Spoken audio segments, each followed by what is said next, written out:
Hello guys, তোমরা কেমন আছো? আশা করি তোমরা ভালোই আছো। তো দেখতে পাচ্ছ আজকে বাড়ির পিছনে আমরা তিনজন মিলে যাচ্ছি।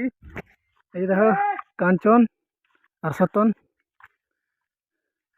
আর আর দেখতে পাচ্ছ আমার হাতে কি আছে, তোমাদের দেখাচ্ছি আমার হাতে কি আছে। কি বলে এখানে বলে সাপ মরে আছে বলছে, তো সাপ মরে হয় কি রে? হ্যাঁ, শুনলাম তো সাপ মরে আছে।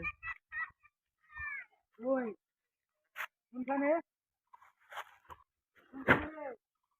দেখতে পাচ্ছ কি আছে বস্তার মধ্যে, কেঁচড়া আছে।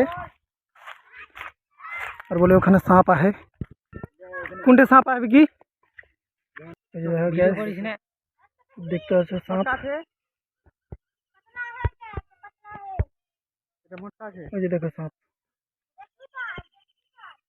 দেখতে পাচ্ছ ফুলে গেছে, বিরক্ত গন্ধ। মোটা তাজা কিস লেগে হয়েছে জানিস? ফুল লেগে হে ওর বিষ, যেরকম মানুষ ফুলে যায় না মরলে গেলে। না, ঠিক কথা করছি না। দেখতে পাচ্ছি স্টাইল মারছে বাপের কুপুত্র ছেলে।